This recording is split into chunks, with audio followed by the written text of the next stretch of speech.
toutes et à tous d'être si nombreuses et si nombreux. Il fait une chaleur à crever dans l'amphi Richelieu de la Sorbonne. Très heureux de vous retrouver pour cette émission de Backseat spéciale 50 ans de Libé. Merci à vous d'être là. Bonsoir le chat, bonsoir à toutes et à tous. Je suis pas tout seul, je suis avec de très très belles personnes qui nous ont rejoints sur ce plateau. Ce soir, on fait un plateau spécial Backseat. Je suis très bien entouré. On est avec Léa Chamboncel. Salut Léa. Bonsoir. Applaudissements pour Léa, extraordinaire.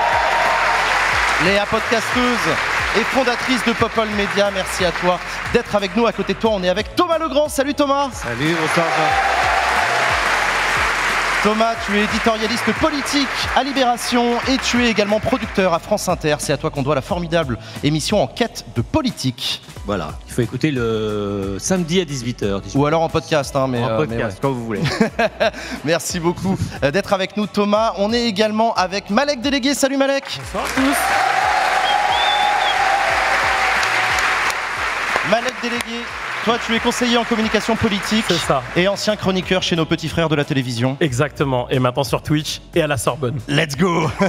Ça fait trop plaisir de t'avoir Malek, excuse-moi. Et on est aussi avec toi Alexandra Schwarzbrod. Bonsoir Alexandra. Bonsoir.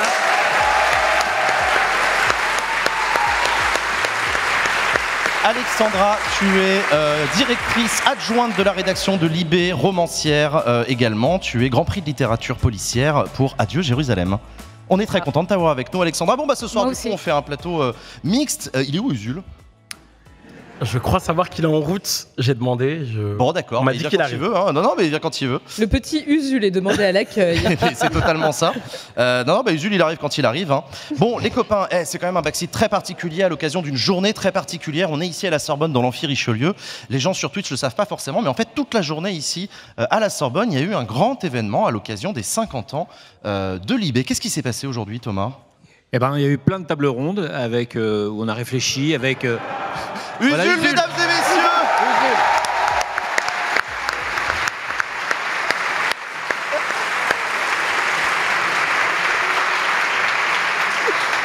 Bonsoir Usul. Usul, tu es chroniqueur pour Backseat. Bonsoir. Il avait marqué 20h, il est 47. Mais il n'y a pas écrit 20h. À quel moment t'avais vu 20h? Sur la feuille de service? Pardon, excusez-nous, c'est une discussion de Non producteur. mais ça c'est le... T'as fait exprès. Si, t'as En fait avance, en fait. Tu voulais te faire désirer. Bah écoute, Bah oui, voilà. exprès. Bon, bah, Classique. pour ceux que ça intéresse, Usul, chroniqueur sur Backseat, Mediapart et Blast, ça fait plaisir de t'avoir avec nous, Usul. Bonsoir. Voilà. J'étais en train de demander à Thomas, qu'est-ce qui s'est passé aujourd'hui? Du coup, des tables rondes. Des tables rondes, ici et dans un autre amphi, on a parlé de... non pas des 50 ans de Libé, mais on a parlé de la gauche. Et la gauche est-elle réconciliable? Parce que la gauche est divisée. Et sur Pareil. sur des tas de thèmes, les thèmes sociaux, de la laïcité, et puis aussi de la radicalité. Est-ce qu'il faut être plus radical? Est-ce que extrémiste et radical, c'est pareil? Est-ce que ça serait pas un peu raisonnable d'être radical, puisque la situation est quand même un peu tendue?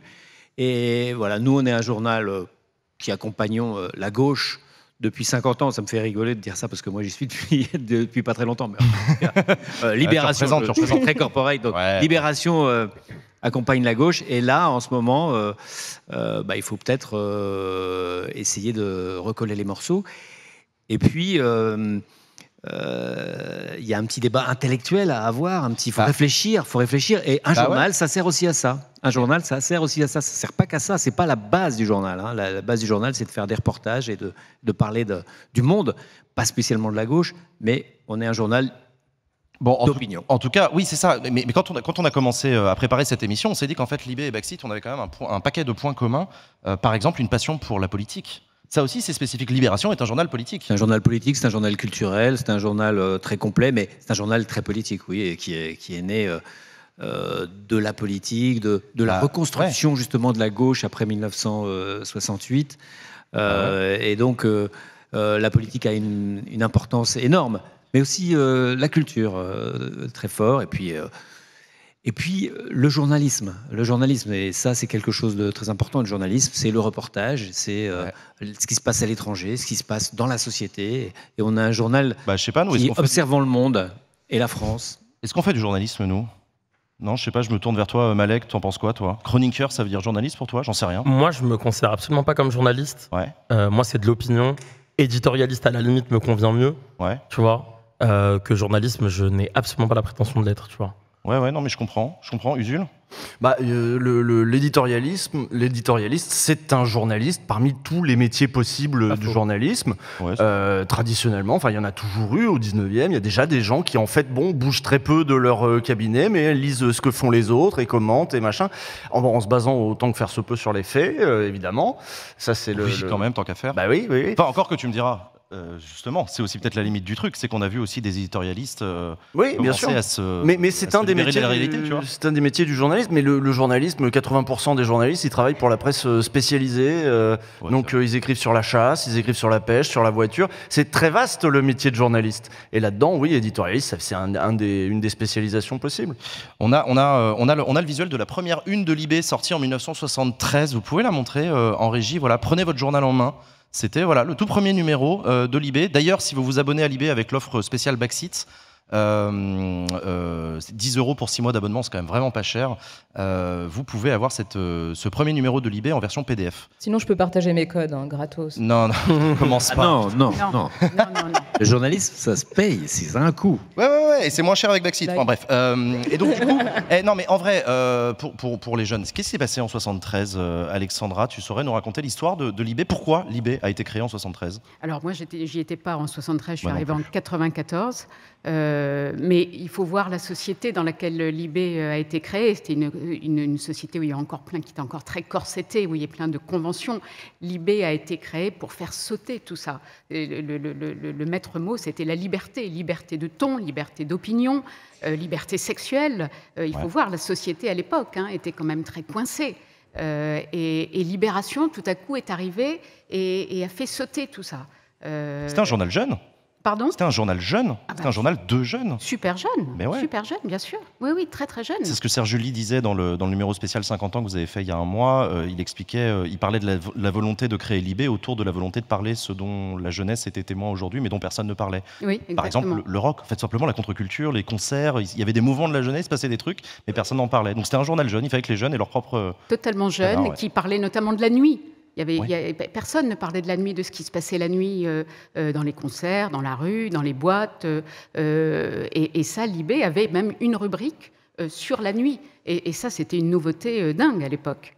Les chroniqueurs de Backseat, pour vous, Libé, ça a quel rôle? Ça a quelle place dans votre formation, dans votre consommation d'actu, Léa? Une grande place. Moi, tous les matins, je lis religieusement le Libération, sur Internet notamment. Je continue à lire aussi Le Monde en format papier. Désolée, je ne suis pas abonnée à Libé en format papier, mais en numérique. Et surtout, ce qui est marrant, c'est que ça m'a accompagnée tout au long de ma politisation, en quelque sorte. Moi, j'ai été politisée relativement jeune, vers 14-15 ans.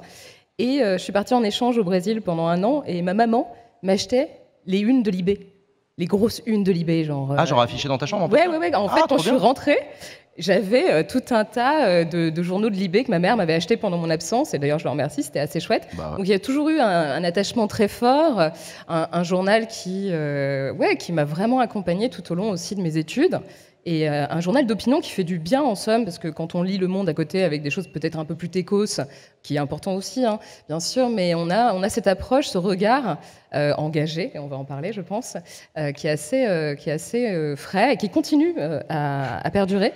Mais on revient justement au mot liberté. Il y a une liberté de ton totale à Libé, c'est-à-dire que quelqu'un veut écrire un billet d'opinion sur un sujet, n'importe quel sujet, il peut le faire. Quel que soit son âge, quel que soit même s'il est là, Thomas a écrit pour nous depuis 1 an, il peut écrire ce qu'il veut, par exemple. Oui, bien sûr. Il va t'engueuler avec les gens. Oui, j'ai écrit avant-hier un papier qui n'a pas plu au chef du service culture. Il l'a dit, même sur Twitter, mais c'est pas grave. La vie de Libé, c'est une vie mouvementée, c'est une vie tumultueuse. Moi, ça m'a toujours fait rêver. Je suis journaliste depuis bien longtemps, depuis plus de 35 ans. Et j'ai toujours eu des copains à Libé, j'ai toujours lu Libé, et j'entendais toujours les disputes, toutes les discussions. Ça bouillonnait, c'est un journal qui bouillonne. Alors, Alexandra, je ne vais pas... nous deux, là, on n'est pas les plus jeunes on s'en fout, la jeunesse, c'est pour la vie. Je suis peut-être le plus jeune rentré, mais c'est un journal qui reste très jeune. la plupart des journalistes dans les journalistes sont jeunes. Oui, il y a plein de journalistes très jeunes. Ouais, et voilà, ça se voit pas avec nous deux ici, un peu par hasard. Mais parce que les autres boss, ils sont en train de faire le journal, parce que c'est tous les jours. Bah oui. Mais voilà, et ça reste ça. C'est le bouillonnement. Et Libé, c'est un journal qui fouine, et qui va voir ce qu'il y a dans la société, et ce qu'il y a de nouveau. C'est connu pour ses unes, tu as raison. Et les unes, si on fait toutes les unes de Libé de ces dernières années, et d'ailleurs, il y a un très beau livre sur les 50 ans de Libé avec la photo, l'iconographie, la photo de Libé est très toujours importante. très présent dans Libé. Et les unes sont souvent mythiques, avec des titres un peu des jeux de mots, des bons jeux de mots bien foireux comme on aime. Et on les bosse beaucoup. On les bosse beaucoup. Les unes. Malek, toi, Libération. Je vais me faire engueuler par Thomas, mais moi, mon premier rapport avec Libération, ça a été un partage de code aussi. On a tous commencé. J'ai politisé aussi très jeune et je me souviens que c'est mon pote Sébastien qui m'a filé les codes. Et ensuite, j'ai été collaborateur parlementaire à 18 ans et j'avoue que je grattais les codes de mon patron pour pouvoir lire Libé tous les jours. Mais tu lisais Libé tous les jours. Tous les jours. Très tôt. Ouais. Et alors moi, j'ai toujours eu un focus sur les pages idées avec l'espace de l'opinion. Ça m'a toujours intéressé. Ça m'a aussi permis moi de me construire. Et j'aime beaucoup cette ouverture que fait Libé. Là, la belle offre pour Backseat en est une, mais il y a eu plein d'offres pour les moins de 26 ans. J'ai vu que moi, je partageais à mon petit frère notamment.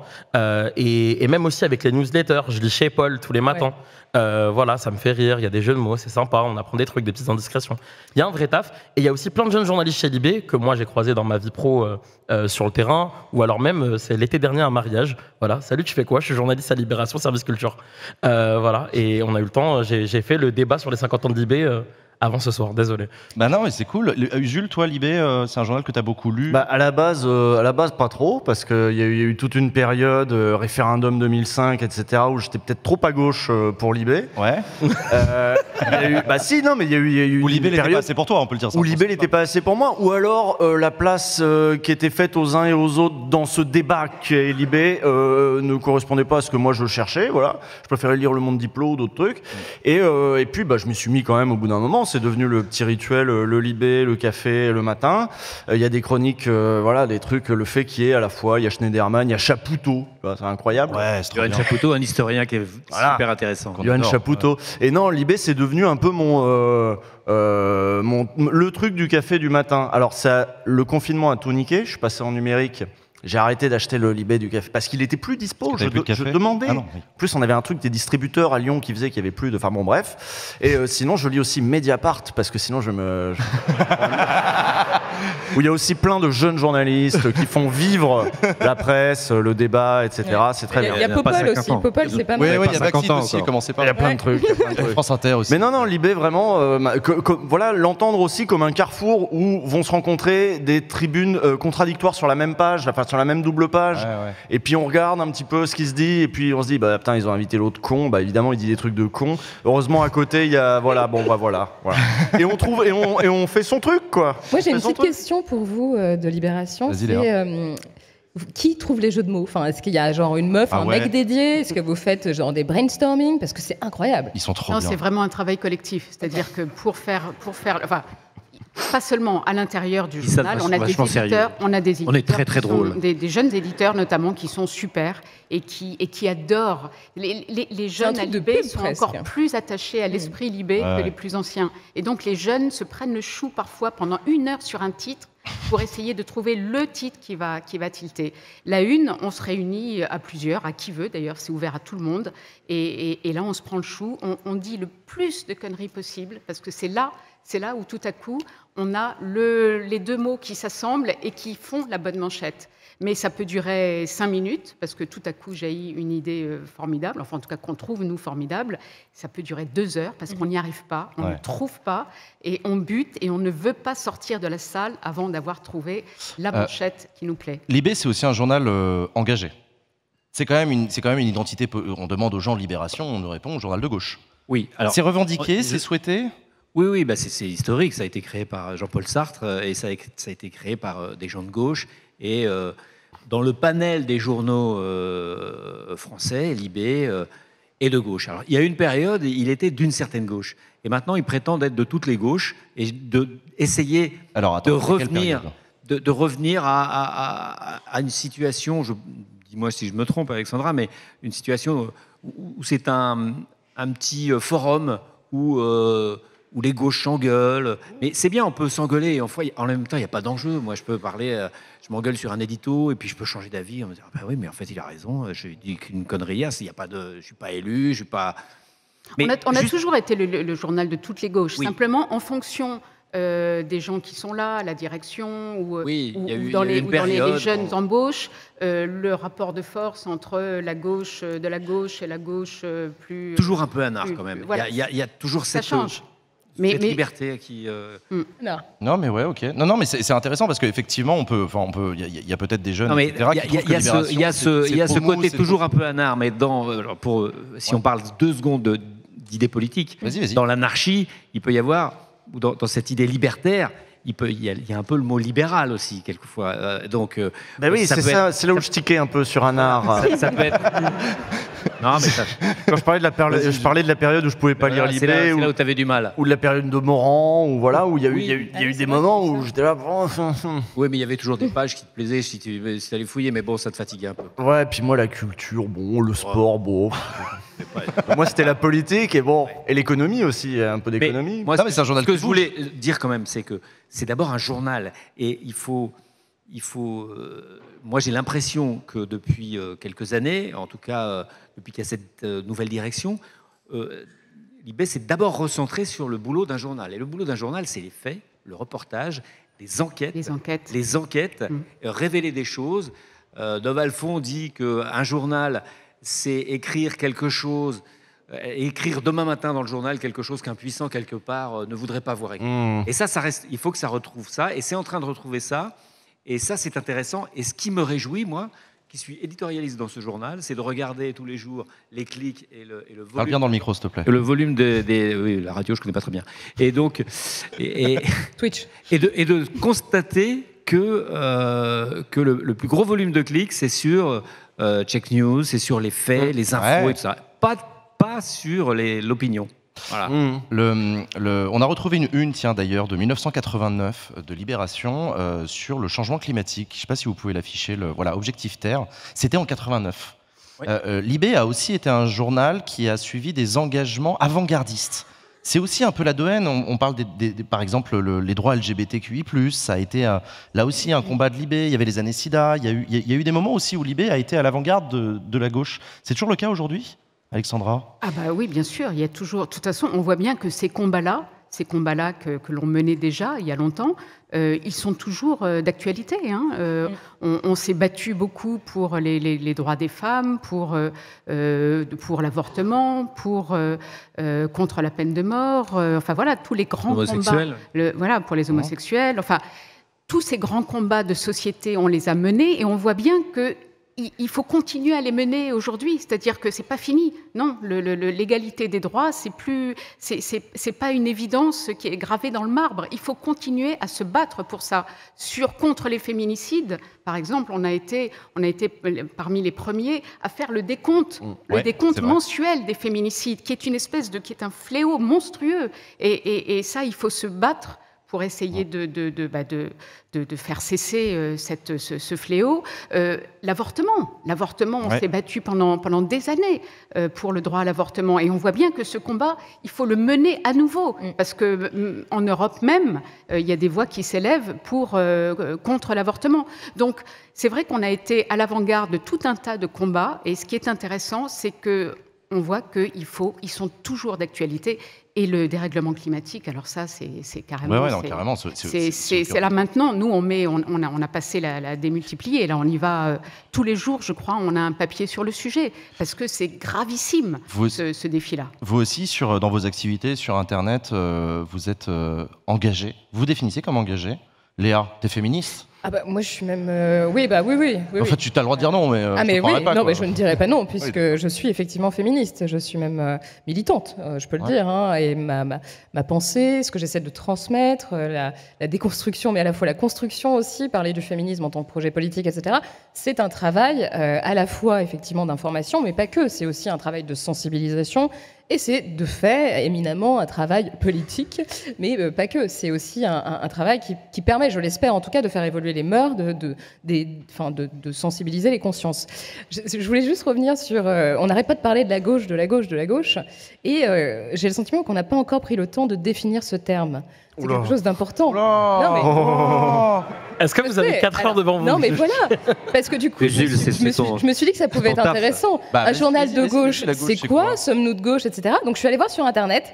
Parce que je me suis dit, je vais taper sur Internet. Il y a Thomas Legrand à côté, si tu veux. Ouais. Choisir. Et du coup, je regarde et je vois, je tape gauche dans Larousse. Voilà, simple. Et là, je lis qui est de travers. Je ne suis pas tout à fait satisfaite. Finalement, je me dis, est-ce que c'est pas un peu ça, la gauche aujourd'hui? Est-ce qu'elle n'est pas un peu de travers? Est-ce qu'il ne faudrait pas la remettre sur le droit chemin? Et en anglais, figurez-vous que ça veut dire socially awkward. C'est quand même très fort. Ça veut dire socialement bizarre. Donc voilà.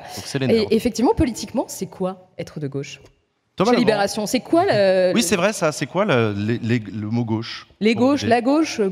C'est la question la plus compliquée. La gauche... Je pense que ça pourrait être un débat au sein de la rédac en plus. Oui, ça l'est en permanence parce que tout le monde s'accuse de trahir la gauche. Et la gauche, c'est plus qu'on trahit à un moment dans sa vie. Ceux qui sont trop à gauche trahissent la gauche par la gauche. Ceux qui sont trop pas assez à gauche trahissent la gauche. Donc le saut de gauche, je suis bien embarrassé de devoir quand même, la gauche, c'est la justice sociale, l'égalité des droits. Voilà, c'est ça, la justice et l'égalité.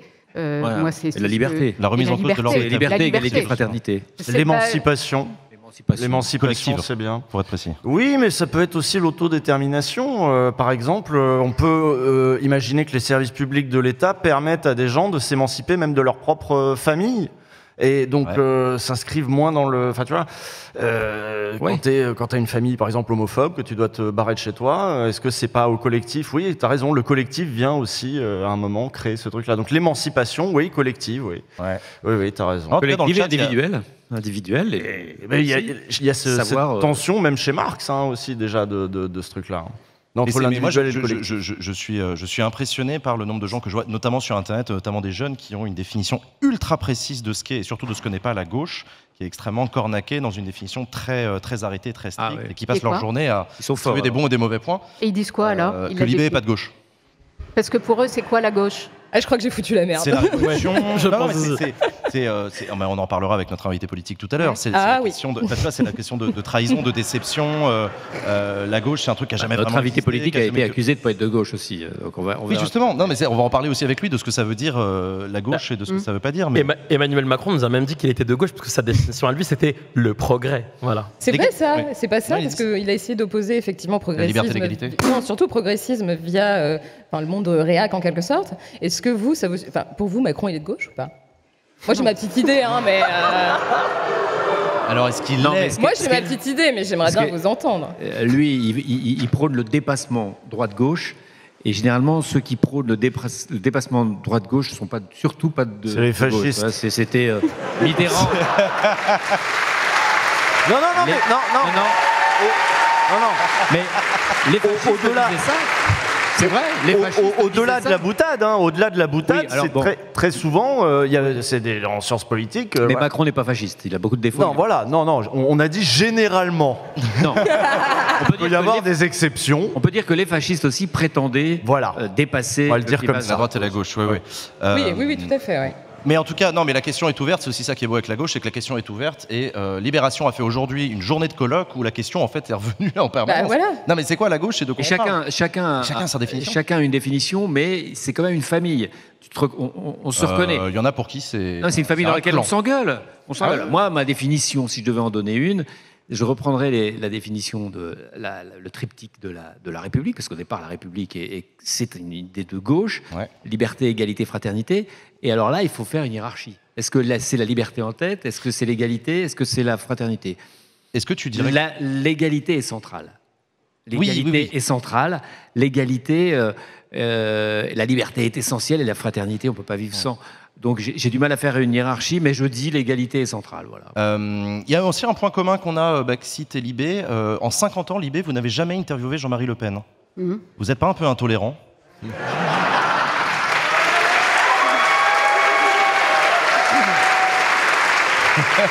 Fallait que je la fasse celle-là. Hein, et qu'en est-il de la démocratie, Libé, tout ça? Non, mais en vrai. Moi, un parti qui prône la préférence nationale et donc qui exclut une grande partie de la société, qui refuse une grande partie de la société, qui est pour moi un parti anti-républicain, j'ai pas du tout envie de lui ouvrir le micro. Mais par-delà la boutade, c'est la question que je voulais vous poser aussi, c'est qu'est-ce que vous faites des gens qui vous disent qu'un bon journaliste se doit d'être neutre et objectif? Quelque chose que j'entends beaucoup, avec lequel je ne suis pas d'accord, mais objectif, ça veut rien. Alors objectif, ça veut rien dire. Ouais. Mais neutre, alors tiens. Neutre. Donner la parole à tout le monde. Neutre non plus. Il faut qu'il soit honnête, dire d'où il parle. Moi, c'est assez particulier parce que je suis à France Inter et à Libération. À France Inter, on interroge, on interview. Notamment parce que la loi vous y oblige. La loi nous y oblige. Pas que la loi. On est... La direction? Non, pas que la direction ni la loi. Là, je mets la direction dans la loi puisque c'est elle qui fixe la règle. Non. Moi, je suis tout à fait d'accord, étant à Libé, que Libé n'interroge jamais Jean-Marie Le Pen, ou Marine Le Pen maintenant, parce que c'est un journal qui se situe à gauche, qui défend certaines idées et qui n'a pas envie de donner, même avec la contradiction, de rentrer dans ce jeu-là. Mais une radio de service public se doit d'interroger la patronne d'un groupe d'un parti politique qui a un groupe représenté à l'Assemblée à partir du moment où les gens ont voté pour lui. Ça fait partie du package du service public, selon toi? Oui, et même des journaux qui ne prétendent pas afficher une couleur politique. Nous, c'est un journal militant, donc il a le droit de choisir. Engagé. Je dirais plus un journal engagé que militant. Il y a un débat au sein de la rédac sur le Mais il y a tout le temps un débat. Il y a des débats tout le temps. Non, mais du coup, est-ce qu'on vous le reproche? Est-ce qu'on vous le reproche, cet engagement? J'ai l'impression que parfois, pour certaines personnes, certains citoyens, être engagé, c'est déjà quelque chose de pas bien quand on est journaliste. Il y a une espèce dans l'esprit de beaucoup de gens, j'ai l'impression, une espèce d'incompatibilité profonde entre avoir un engagement et être journaliste. Non, ce qui est incompatible, c'est le militantisme et le journalisme. Je pense que ça, on peut pas, parce que là, du coup, on n'est pas crédible. On sait pas d'où on parle. Tu trouves que je suis pas crédible, du coup?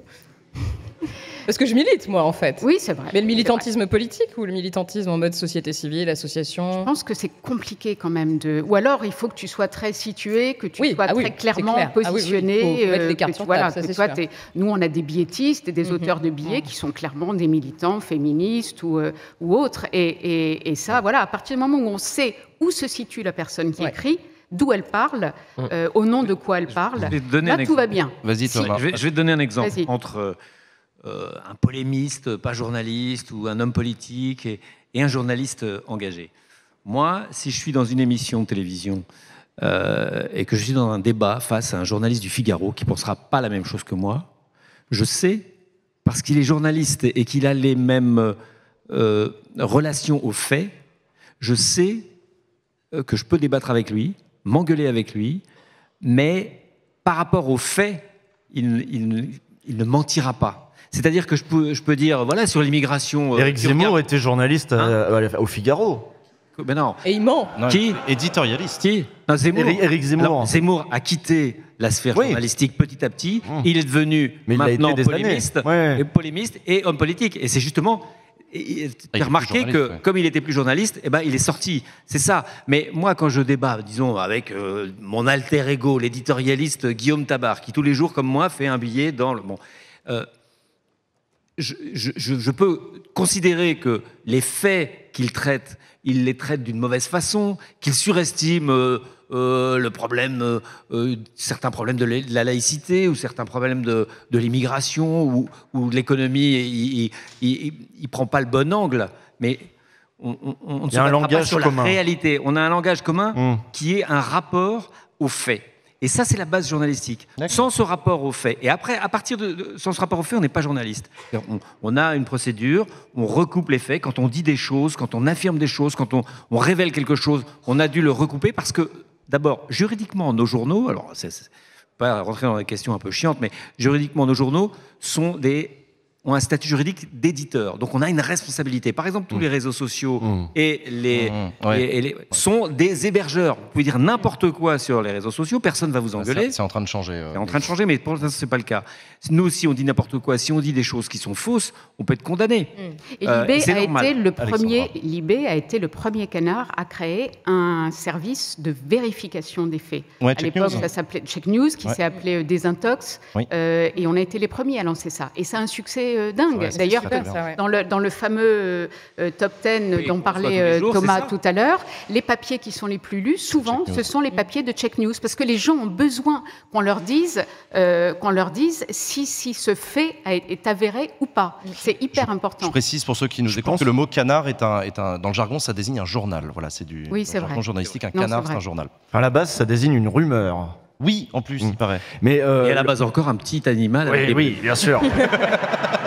Non, mais d'où le fait que le canard enchaîné, c'est justement que les rumeurs, machin, on les enchaîne. Voilà.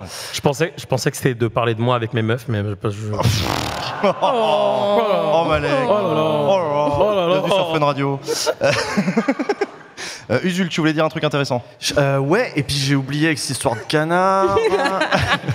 C'est pas grave, je peux enchaîner si tu veux. C'est quoi l'avenir de Libé? Parce qu'on a aussi un point commun avec Backseat, c'est Internet. Mine de rien, Libé aujourd'hui, c'est un grand site d'information. Libé aujourd'hui, c'est d'abord un site d'information. C'est un site Internet l'actualité que vous imprimez sur papier tous les jours. Et on en imprime une partie tous les matins. Ok, d'accord. Backseat, c'est un peu New Libération, en vrai. Tout de suite. Non, mais oui, en vrai. non, j'en sais rien, mais c'est quoi l'avenir? Comment est-ce que vous en parlez de l'avenir à Libé, Thomas? Par exemple, moi, quand je fais un édito et qu'il n'est pas dans le print, c'est-à-dire la version print, je suis en tant que vieil éditorialiste, je suis un peu vexé. Je dis merde, alors que je sais qu'en fait, il est plus lu étant dans le site que. Voilà. Mais si vous allez sur le site de Libé, si vous vous abonnez à Libé, il y a une version print. Alors, c'est pas le papier, c'est la version print. Et moi, j'engage quand même les lecteurs ou ceux qui voudraient devenir lecteurs de regarder le print. Parce que je suis attaché à l'idée, dans le journalisme, il y a la hiérarchie. La hiérarchie de l'information, la hiérarchisation, la mise en page. Une mise en page dans un journal, quand on met des papiers ici ou là... Libé.fr, c'est éditorialisé quand même. Oui, mais si tu regardes, il y a les push, ça défile, c'est un peu comme ça, c'est un peu un robinet. Bon, même si est-ce que vous avez des algorithmes justement qui poussent des articles en fonction de nos utilisations? Pardon, je voulais pas t'interrompre, mais Alexandra, c'est vous qui décidez. C'est les plus jeunes qui s'occupent de ça.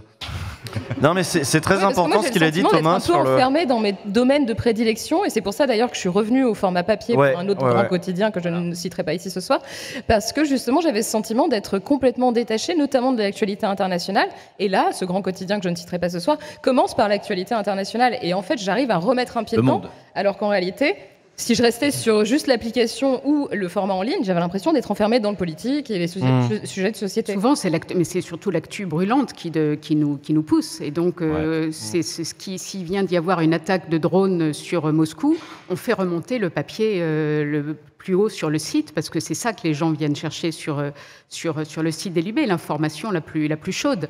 Donc, on refait monter des papiers quand on voit que l'actu reprend.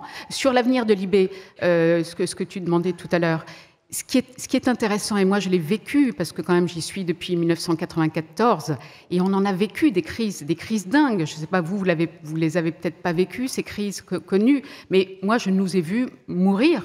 Mais vraiment, l'histoire a été mouvementée. Il y a eu des moments où Libé était au bord de déposer le bilan, aller au tribunal de commerce, et chaque fois il y a une espèce de, alors c'est moi je crois pas trop au miracle, mais il se passe quelque chose qui fait que Libé a toujours réussi à surmonter ces crises, les crises, et je trouve que c'est ça qui est génial à Libé, c'est que au dernier moment, quand on croit que tout est foutu, non, il y a quelque chose qui se passe.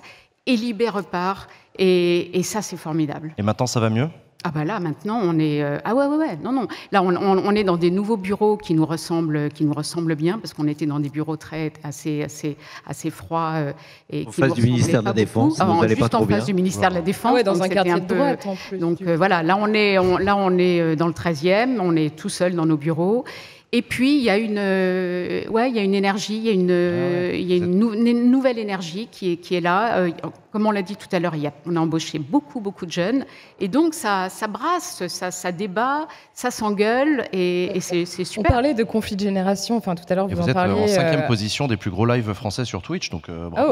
joli. Ça marche bien. Vous parliez des conflits de génération. Ouais. Vas-y Léa, vas-y.